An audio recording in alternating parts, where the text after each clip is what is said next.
and welcome, wherever you are in the world. Welcome to Radio Works.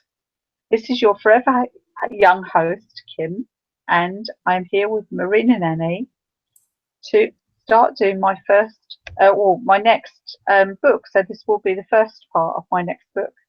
And this was a complete surprise because I was going to do it in a week or so because that's what I do. But Marina will not allow anybody to sit on their passion. She wants everybody to get it right out there right away. So here I am, and this is my next book. So my next book is going to be Forever Young, The Advanced Guide to Anti-Aging. How do we like the title, Marina? Wow, very much. Say it again. Forever Young, The Advanced Guide to Anti-Aging. Wow. Do you think it's anyone who doesn't need to read this book? No. No. Wow, Kim, I'm so grateful. Yesterday we had such an amazing time. You came along on the red carpet and everything was just perfect timing. And now you feel inspired. You feel the need to give more because everybody is giving so much. And in our family of genius farmers, everybody is ready to share their passion. They don't think of the logistics of it, so they just speak up, and you are here to speak up and share with us everything that makes you so beautifully young and so young at heart. So this is your new book series, Forever Young, and this time you are going to write for the people who are 45 plus, or what age are your ideal clients? Well, actually, I think people start worrying about aging sometime in their 30s, and certainly a lot of the issues, actually, very sadly for us all, start in our 30s. So there are things that people from age 30 can start doing to their skin. But the advanced guide really is for people aged 40 up who are beginning to see actual signs of aging, because the treatments that I'm talking about are treatments which are remedial treatments to help those actual aging concerns. My previous book, I talked about many ways holistically that we could help to stave off the signs of aging, but inevitably they come along eventually. So this book is about some of the things I talked about in my previous book, some of the treatments that I mentioned, and having written that book, I was so intrigued about the treatments that I had read about that I went away and I learned how to do lots of those treatments and learned a lot more about them. So I wanted to fetch my new skills, newfound passion, and new knowledge to people so they can make informed decisions about what treatments would suit them and how they would like to progress with their treatment in order to keep the signs of aging at bay. So, yes, that's what I'm going to be doing next. Wow. So let's structure the book. So you have already a program which is called? It's called the Journey to Youth program. The reason I called it the Journey to Youth program is because youth is an acronym. The Y stands for younger and healthier skin.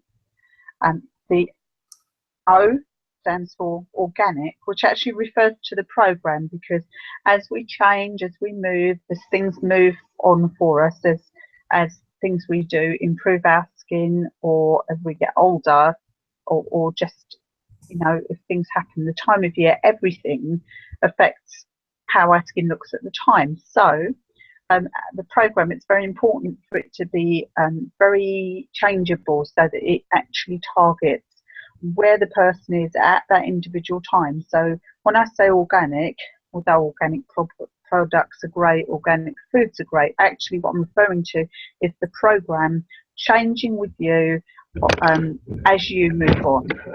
Moving my computer. So So that's the over-organic. U is the unique. The program is the unique because you are. T is for treatments, because treatments are very important to our program, and I wanted to talk to people about the treatments as well as all of the things they can do at home, because going along to a salon, there are very many benefits to it, not least of all the reducing a reduction of stress, but also a lot of the actual treatments you can get at salons really target areas, and quite often, although you can do a home facial, the facials you can get in the salon, they have stronger products that you can't buy over the counter, things like that. So it's really worth going and having some treatments, even if it's just to relax. So that's the T. And H is for holistic, because the whole program talks about all of the things you can do in different areas of your life. So not only the foods you eat. Oh, hello, there's a book in the middle of the screen. Not only the foods you eat and the lifestyle you live and the products you're putting on your skin and the treatments you're having, but the environment you live in, and the time of year, everything. So the program is holistic, so it makes the very best of everything you can. Okay, so tonight you want to start with the last chapter, the last module of your program, or you want to start with the first one? Which one is your favorite? I'm going to start with the beginning, because... And with the end in mind, yes? and then we'll do it with the end in mind. Yeah. So what are we going to learn tonight? What are you going to share with us tonight? So tonight I'm going to share with you about the anatomy of aging and the physiology of aging. Our skin ages for very, very many reasons. And I will confess to you now that I'll probably have to go away and find names and things of the research to put them in when I complete the book. But there are maybe a dozen different theories about why we age. And the truth is that probably even the people that subscribed or wrote those particular theories don't think that one theory is completely the whole truth about aging. The truth is that probably at any one time, maybe half a dozen of those things are affecting us, and that actually there's no one single reason why we age. We age for many reasons. In terms of the actual and physiology of aging, there are several signs that start to happen to people as they get older. So the first thing that people probably think of when we think of aging are the fine lines and later the deeper wrinkles that we get. Most of us get ones in between our eyes here, and we can get them across our foreheads, and then probably later we get them as grooves into our cheeks, and the ridges from our nose down to the corners of our mouths begin to deepen. And we usually get lines and some loss of tone on our necks. So all of those fine lines and wrinkles are caused by a number of different factors. Kim, tell our listeners, when you first faced this reality of aging and you thought, this is not right, what can I do about it? What is your story? How you become so passionate about staying vibrant and young and beautiful and feeling that way? For me, although we'd all like to look young for the rest of our lives, actually, what I'm really passionate about is feeling younger for longer. And for me, actually, feeling younger for longer does, and I suspect for a lot of people, also involve looking younger, because if I look in the mirror and I'm thinking, oh dear, today I have bags under my eyes and I'm looking a bit sallow, a bit dull, and a bit lackluster, then I don't feel as vibrant as the days when I get up and I've had a really good night's sleep, and I haven't got eye bags, and maybe I'm not wearing my glasses so I look better in the mirror. I don't know. But I feel better on days when I think I look better. And I think that's probably true of all of us. But actually, what's on the outside is a reflection of what's on the inside.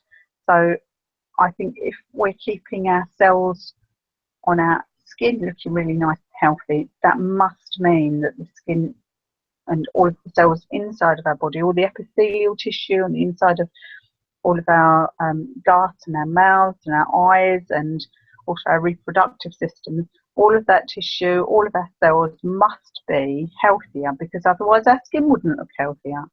So, and that's not just a matter of what we put on. So is that true that what gets under your skin is really important, what you allow to get under your skin emotionally? I think so, yeah. Stress is one of the biggest factors in aging, actually. People don't realise this, but stress is a huge problem when it comes to aging. And the ability to allow ourselves time to be calm and not be under stress is really important. I think it's getting harder and harder in corporate life for people. I've watched the hours that people work since I was, so maybe 20 years old. I've watched the hours that people work probably increase by half again. So when I was young, people were probably working 45 hours a week, and now they're working 60, 70, 80 hours a week, and people can't sustain this. It's going to just wear people out, and the amount of stress they've got is going to age their cells. And I'm sorry, that's not just the cells on the outside. If you're beginning to show signs of aging because you're stressed, imagine what the inside of your body is like, that all of your cells are stressed. So yeah, stress is a massive problem for people, and it really does affect the way we age, and it really makes us age much more quickly. Wow. So in terms of showing the aging signs, what do you think they're likely to appear first on your face, on your hands? What is the most sensitive area where you could look and say, I know his or her age, looking just at the skin? What do you think? Well, I think the skin on our faces is exposed a lot of the time. The skin on our hands is exposed all of the time, really. It's very rare that we're ever not exposing our hands, except in midwinter. But it's actually slightly tougher skin than that on our face. But the skin on our neck is actually really delicate. So if that's not well looked after, then that will start to age. But I think most of us, because we look in the mirror, that's where we're going to see it first. So yeah, I think the face is the first place, but our neck and our hands and the area, the décolletage around on our chest, beneath our neck, that area as well, really show the aging, because those areas are exposed a lot of the time, and that's where people are looking at us. Wow. Yes, please carry on. Sorry, so I was talking about the signs of aging. So I talked about fine lines and wrinkles, and I will get back to reasons for why they are an issue, or what causes, or some of the causes of them. Another sign is pigmentation. So what we used to often hear referred to as age spots, or sometimes liver spots. That's what they used to be called when I was a little girl, or sounded really horrible to me. Are it's pigmentation in the skin, and that's another sign. It's not the same as the perfect little freckles that tiny children have, small children. My daughter has beautiful freckles across her nose here. The thing is about freckles, they're perfectly spherical and they appear in the sun and in the sunny weather, and then they go away in the winter. And so long as they're going away, they're not signs of aging, they're just freckles, and they are a natural phenomenon. They're due to our genes. But they can, if we expose them to sun a lot, they can become pigmentation. And so if those don't go away from winter, then they've become pigmentation. But we also develop pigmentation. So I've got some little patches that on my hands, which is, and my arms, which is very naughty of me because that means that I didn't look after my skin very well, which is really common for a lot of us that were sunbathing back in the 70s and 80s. We just about knew that you should wear sun cream. Most of us thought that factor 8 was fine or factor 15 was really high. And frankly, we often went out, slathered ourselves in very little other than some baby oil and baked ourselves in the sun. And so that is coming back to women of my age now, and we're seeing it as signs of aging on our skins, in particular pigmentation. So that's another sign. Another one that, heaven forbid, we start to notice are those lumps and bumps that you get on the skin that you can't explain, little kind of raised bits, little marks, that these unexplainable undulations that are completely harmless, but they, for us, when we look in the mirror, you think, I didn't used to have that when I was young. So that's another sign. And also redness in your skin is quite common. I have quite a lot of redness in my cheeks and on my chin. This is very common. It's not so much a sign of aging, but a sign of sensitivity and of having not used maybe the best products when we're young, or used too harsh products when we're young, or any number of other reasons. That can be a health issue, or it could be some medication. But in particular, things like doing heavy exercise, eating spicy food, drinking wine, and drinking caffeine. And when I said to my daughter, all those things are things that cause redness, she said to me, "That's your life, Mum." So I said, "Yeah, I'm not going to be giving up many of those things." And I think sometimes it's a choice. We have to decide what's more important to us. Is it more important for me to have paler skin, even if I can return to having whiter skin, or is it more important to me to still carry on with running and eating curry and things like that? So for me, the running and the curry are more important than the red. I can cover that up. And so the other thing that you get with the red. So these are the external factors, yes. What about the internal impacting, or how should I put it, factors, not factors, but, for example, when you smile, because when you smile, you express joy, but when you smile, you could, you could actually wrinkle your skin. Yeah. For me, I think that that one of the causes that is talked about in terms of aging is that as we move our face, our muscles contract or relax. And when the muscles contract, they squash the skin into furrows. So when we smile and we scrunch up our skin around our eyes furrows, and that furrowing bends the skin backwards and forwards. And a bit like if you've got a leather pair of shoes, when you walk in them, first of all, when you first get them, they're beautifully smooth. And then after we've walked in them a little while, they'll begin to get a fine sort of line across the front. And then we've walked in them a few more miles, the line will get more pronounced. And it will keep getting deeper and deeper until the shoe starts to look quite old and battered. Now, our skin doesn't go quite as badly as the shoe and eventually split apart, because we've constantly got our healing process going on. But as we get older, our healing process isn't as effective as it used to be.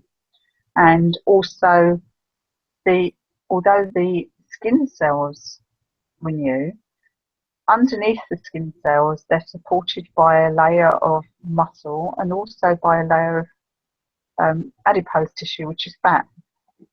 And the fat actually squishes out of the way. So if you can imagine, every time we wrinkle our skin, the fat kind of moves out of the way, dimples down and pops back up. And after it's happened a few times, or quite a few times, the fat doesn't pop up quite as regularly as it used to. And eventually it sort of squishes down and pads down and moves out of the way, so that can happen more easily. So when it pops back up, it doesn't pop all the way back up again, because it's not being pushed fully up by that pad of protective fat anymore. So that's really what's responsible for the kind of wrinkles that we get from constantly moving our face. So the furrows between our eyes that quite a lot of us get from when we frown, or the ones that we get from when we're squinting, trying to look at the screen we can't read anymore. those lines between our eyes, the reason they are parallel and upright is because they're made by what's called the corrugator muscle, which squishes the bit between our eyebrows together. Whereas most of our muscles, like the ones in our forehead, bring the muscles upwards to make us look surprised. And so that's why we get the furrows across our forehead for those wrinkles. So it's that constant movement. And yeah, of course, if we keep smiling, we're moving our cheeks upwards, which is quite nice, but what we're also doing is scrunching our eyes, and that will give us the crow's feet. But you know, I think the crow's feet are a sign of humour, and that we are people who are enjoying life. So enjoy your crow's feet. So do you think, Kim, do you think that the celebrities and all this, like Victoria Beckham, and they never smile? And I was wondering, why on earth they never smile? Don't they have something to smile about? So do you think this is the reason, because you've been teaching them, or? No, I don't teach people not to smile. I think smiling is your soul. Okay, what about crying? Is that affecting your skin in any way? Are the tears good for your skin? Or I know your eyes look better after you cry for some reason, but I don't know the effect on the skin. I think our eyes do look a bit brighter after we've been crying. I think they probably look clearer. The tears actually have pheromones in which are released, which help us to calm down, and so it's possible that might have a good effect on us. It will be slightly have a de-stressing effect, if you like. So that would be a good thing. But so is that expression, "have an all good cry," is really old and good, or? It certainly helps the pheromones to be released, which help us feel better. So yeah, that's good. But some substance in the tears is just salty water. So it's not going to do anything good or bad for your skin particularly. Wow. Mm-hmm. Very interesting. Yes. So in your first chapter, you are going to share a lot about what else?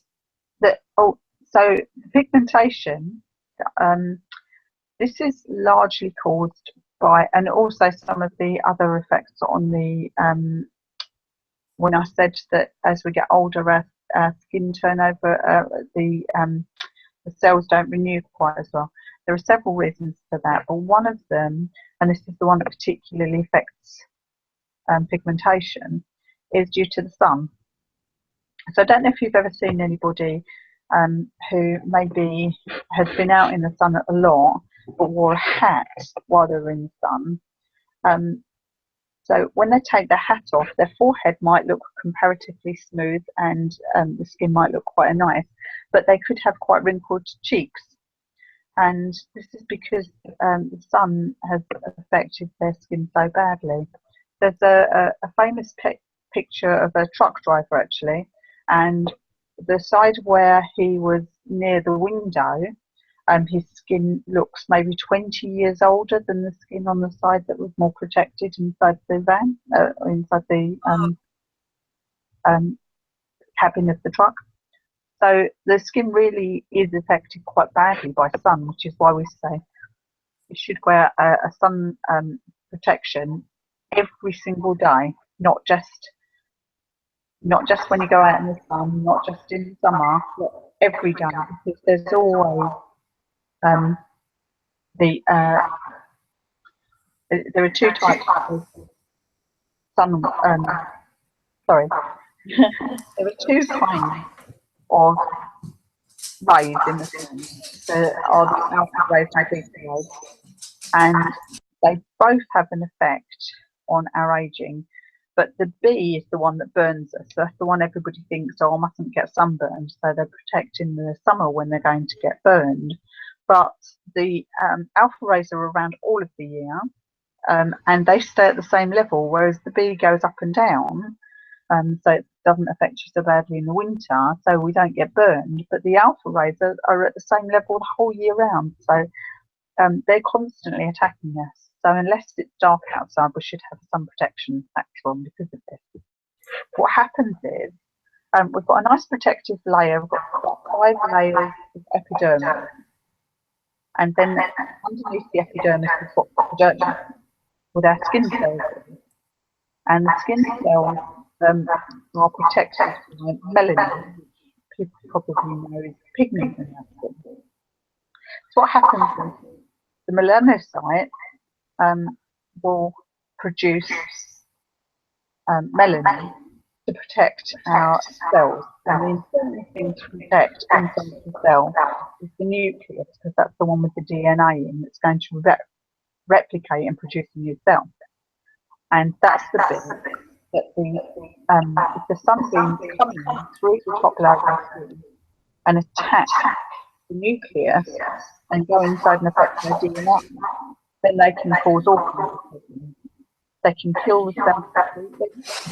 They could make it replicate badly, which may cause signs of aging, but at worst could also cause skin cancer. So in order to protect that nucleus, the melanocyte, which produces melanin, creates a small cap of melanin, which is the pigment, that sits over the top of the cell. And when it gets sunny, when our skin feels that the sun is bright, it will make that melanin in the skin darken. So that's when first think, oh, look, sometimes. But actually, that's only affecting pigment that's already there in the skin. But if we keep affecting the skin with the sun, it will produce more of the melanin. So we're producing more and more cap to hide that nucleus to protect it. And eventually, the melanocyte thinks, oh, I need to produce more melanin. So it makes itself able to produce more and more and more melanin and send out more and more to more and more cells. And eventually, instead of switching off and saying, oh, I don't need to produce more melanin, it's okay, it produces lots and lots of melanin, which then stays in our skin and doesn't go away, doesn't redden. And that's when we get a brown mark. But it's the effect on the nucleus which causes everything aging. So that's when cells don't use effectively normal, and then we get some of those undulations. It's not produced quite as smoothly as it might, or cells produce like cancer cells and other things. So yeah, and that's sort of the effect of the sun on the DNA.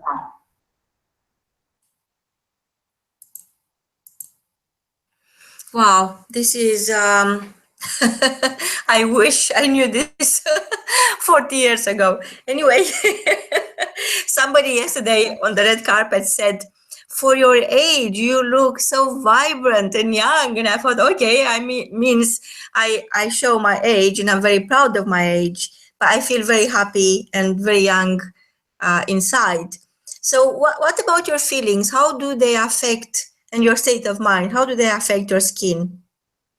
Well, stress and feelings of anxiety and things like that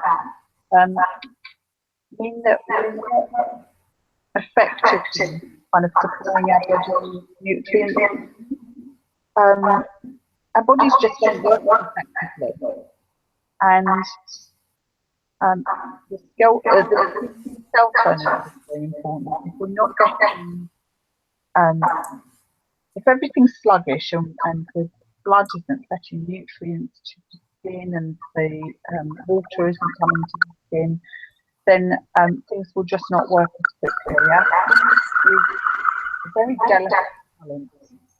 It has to have exactly the right amount of fat, it has to have exactly the right amount of water, and it has to have the right nutrients to work perfectly.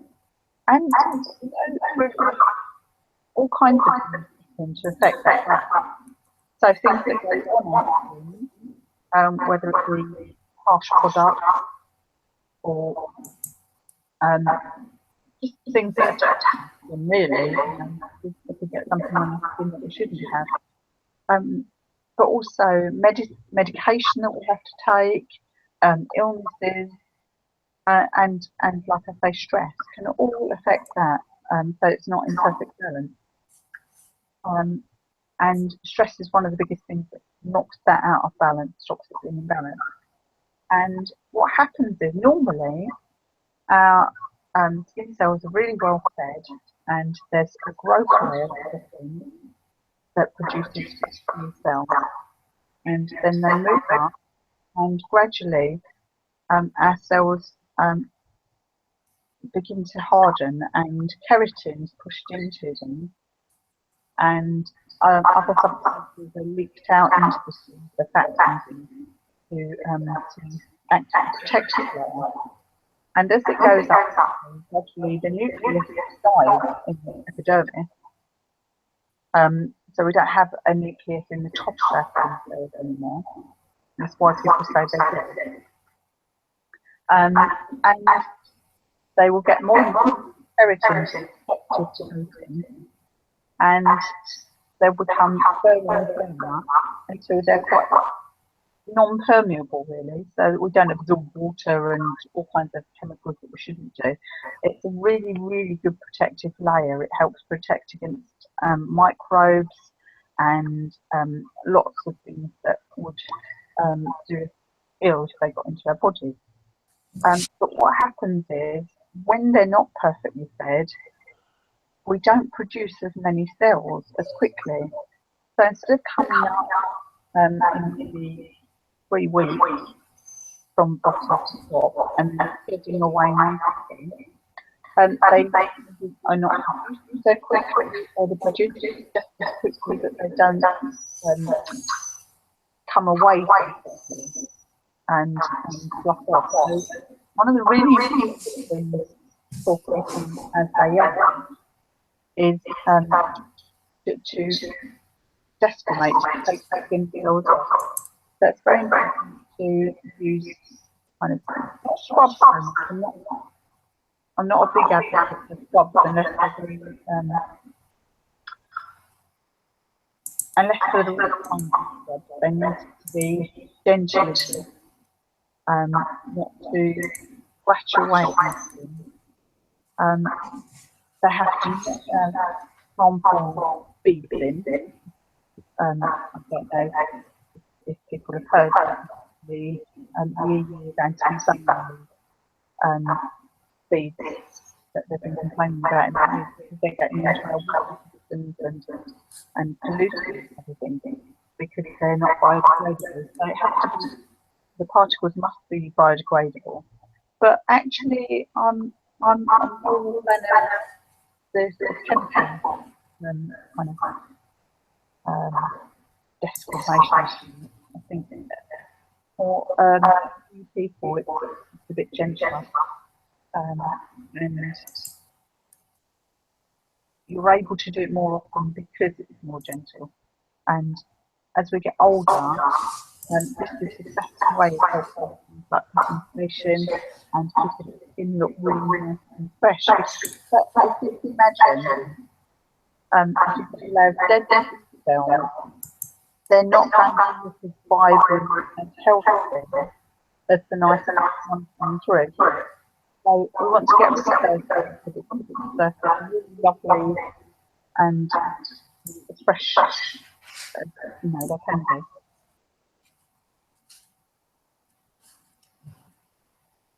Wow. So what else? What else is there that we don't think about? We just ignore, and the side effects, the aftermaths are going to shock us shortly. Well, what about the food? What about the food we eat? What about the liquid we bring inside? How is that affecting the beauty of the skin? Yeah, well, the foods and drinks we have are very important. I have talked quite a lot about them first. Obviously, the biggest thing, the number one thing I will say to anybody, no matter what I'm talking about with skin, is make sure you drink plenty of water and stay hydrated. And sometimes it's quite hard because being out and drinking all day. And I probably drink nearly enough water, and then come home and pour myself a glass of wine.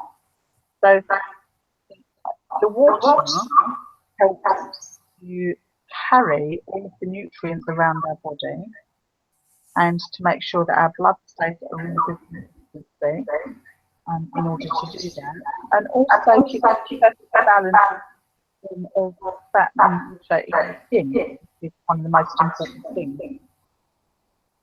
Things like alcohol and coffee, although they're liquid, they have other mechanisms which are slightly dehydrating. So drinking a glass of wine is not the equivalent of drinking a glass of water in terms of fluid, because you will lose some of that fluid because of the dehydration.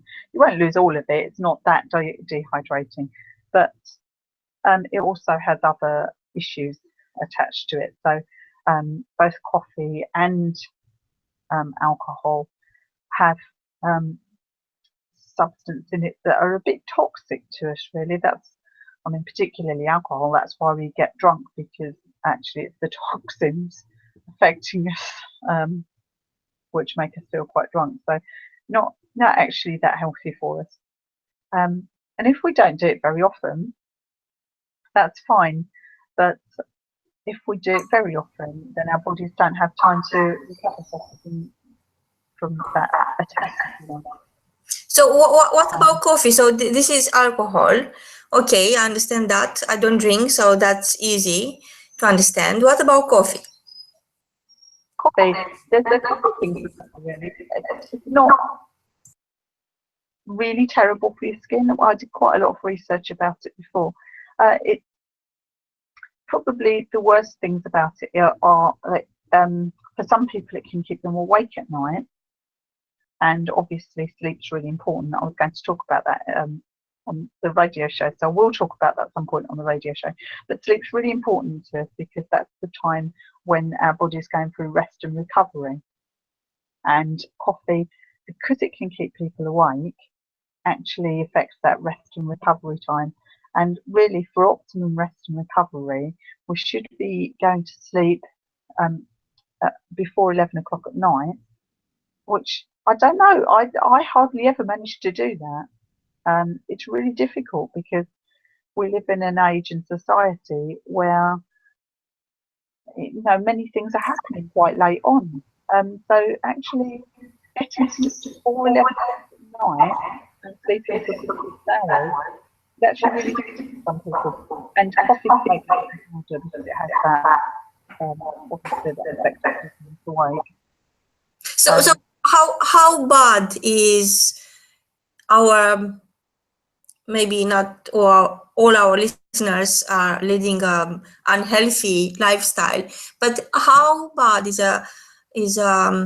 modern lifestyle for your skin? A modern lifestyle is quite difficult for people. We don't sleep enough. We don't get up. We get up when the alarm clock, which can be quite stressful in its own right. We go, well, not me so much. I do a very non-stressful job, but for a lot of people, there's a terrible, stressful job there waiting for them, and they may be working very long hours. And while they're at their job, they may find it hard to get really nutritious food, which maybe they just grab a sandwich with it.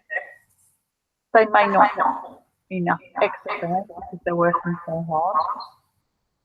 And they may come home and think, blow it, I didn't get in until 9 o'clock at night. I'm going to drink a few glasses of wine and I'm going to sit down and I'm going to watch telly. And before they know it, it's well after midnight, and they get into bed absolutely exhausted, and they've got to go to sleep before they're ready to. So I think it's really hard. Wow, and I was thinking, when you try to do too many things at the same time, I dropped that habit, but time is flying, and then you come home and makeup stays on overnight. Oh. What are the aftermaths? What are the damages on that? I think we've all done it, haven't we? Come home late at night and just taking our makeup off. But actually, most makeup, even the best makeup, will, even if it's non-clogging, it's not a great idea to leave it on your skin. And the main reason that you don't want to leave even non-clogging makeup on your skin is because actually, on top of makeup, is also dirt pollution. So you might think it's really scummy not taking makeup off, but actually what you've also not taken off is a layer of pollution as well, which is actually far worse for your skin because the makeup won't be toxic for your skin, but pollution can have as much as free radical damage quite similar to the sun. So pollution is actually one of the other huge aging issues for people. So people that live in, say, central London will have a lot more attention from that pollution than people that live out in the countryside. Wow, so they spent millions or maybe more than that on cleaning the air, and yet I was reading about this new trend of selling fresh air to China, and people pay like £85 for a jar of English countryside because they don't have fresh air. So what is the effect of pollution? I mean, what can you do Well, the problem to help the impact of pollution on your skin? Or you need to remember when I talked about your cells being touched by the sun and it affecting your DNA. So that's what this free radical damage. You will have heard people talking about antioxidants. People are always talking about superfoods because they're full of antioxidants. And the reason that benefit from having the antioxidants in our food is because what happens is the free radicals actually they scavenge and they kind of pick themselves up with your cells balance themselves to come back. Now what happens is our skin's quite good, our DNA is good, it gives those free radicals that they are lacking. It's like electrons and neutrons that they're lacking. So actually what happens is the antioxidants are really good at giving away those electrons and neutrons or whatever it is that the other free radicals need. So instead of them coming and affecting your skin, if you have high levels of vitamin C in really antioxidants, that will come along and say, oh look, how about instead of grabbing the skin. So then they don't actually have that aging effect. So pollution has the same problem. It gives you the same free radical damage. It's full of these little particles that are not complete and want to grab hold of bits of your cells to make them complete. So if you have the antioxidants, that helps because they grab onto those. But actually, if we clean the pollution off of our skin, we get it away before it has a chance to get in there and lead in with those free radicals cleaned up, if you like. So those antioxidants we've got in our diet are the ones that we get from the sun and other things. Actually, one of the biggest problems for ourselves is that oxygen, obviously we would all die of, is really full of free radicals and quite aging. So just staying alive, just to be our cells operating in their own right, is unfortunately aging for us. So we can never completely stop the aging process. For me, for everyone, doesn't mean staying forever. It just means staying young and healthy and vibrant, looking and feeling as long as possible. And maybe dying on the run, I don't know. For me, I'd rather go out running and dancing than sick and feeling crippled and dead.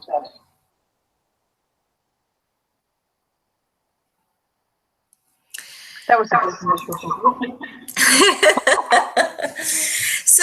So what else? What else is in this chapter? What else is that your client would like to know or you share with them usually? Okay, so I've talked about fine lines and wrinkles, and talked about pigmentation. One of the things I haven't talked about is that quite a lot of clients, particularly fair clients like myself, will start to notice, and the reason they show if you've got fair skin is everybody gets it. You get growth and capillaries, and you've got to have them in the nose, around the nostrils. They're usually where we try to poke some blackheads when they were younger, and actually physically broken. And then we have come out across our cheeks, purpley, less red in colour, and a bit finer. And those ones are normally broken just by pollution, just by our cells being kind of stressed by sometimes overeating. So if we take boiling hot baths a lot, it can break. If we exercise heavily, like running marathons, like I did earlier, again, alcohol and coffee can both have a bit of an effect on those blood capillaries. Because what happens is our blood capillaries are very, very thin, but they open and close slightly to allow more blood to flow. So, say for instance, when you're running, you get very, very hot. Our body's mechanism to help us calm down. There's several things that make us sweat, but one of the things it does is send lots of blood right to the surface of our skin to get the biggest surface area, so that our blood cools down because it's in contact with as much air as possible. So it cools down. But in order to do that, it opens up the blood capillaries, and this constant opening and closing is fine when we're young. You know, children are always looking florid, and then they'll go back to having perfect looking skin. But as we get older, those capillaries, the actual walls of the capillaries become less strong, and as they weaken, they become less good at closing things, so they stay open. And so we'll get these lines that some of them notice on their cheeks and around their noses.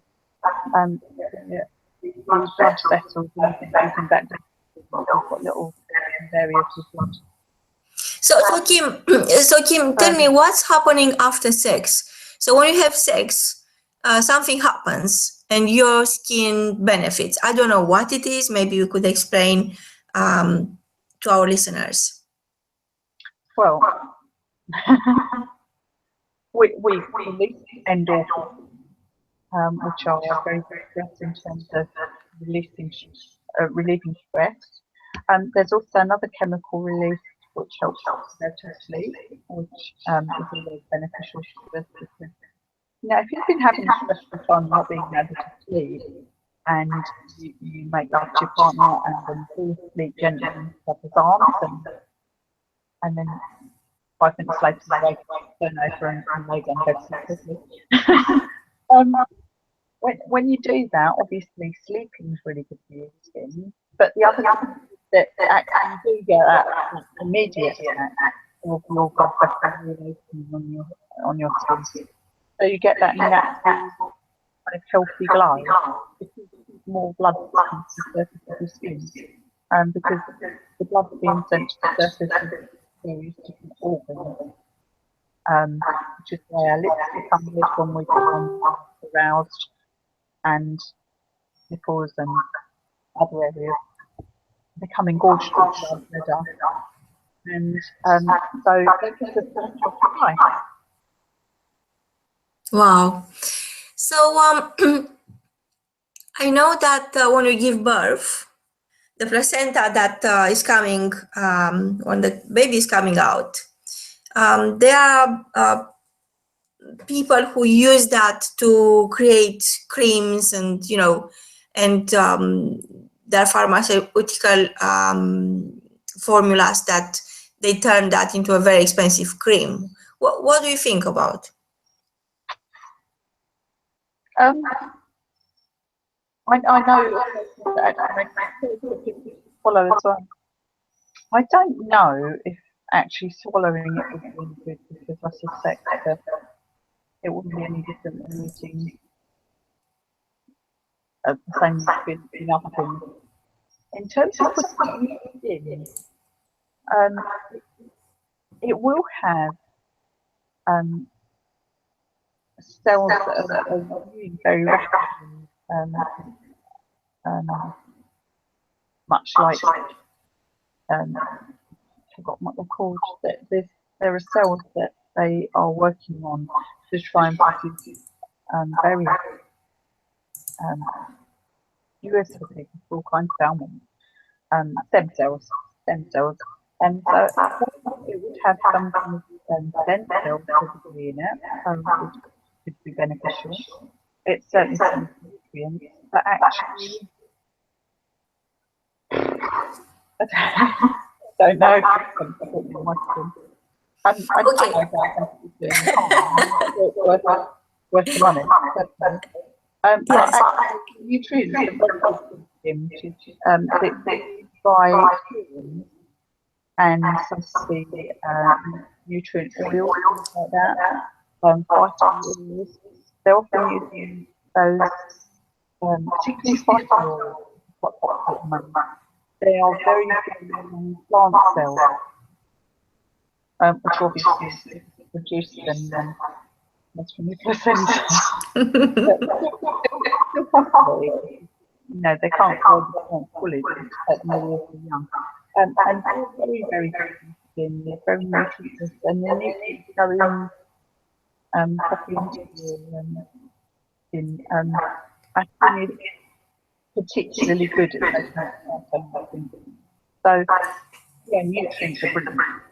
Okay, so if is one thing that you want our listeners to take away tonight for your first chapter in your new book, what that would be? Use SPF every single day, at least factor 30. Wow. Well, until tomorrow, when Kim is going to share her next step, her next module, her next chapter in her new book program, from both of us is good night. Thank you so much, Kim. See you tomorrow. Good night. Bye.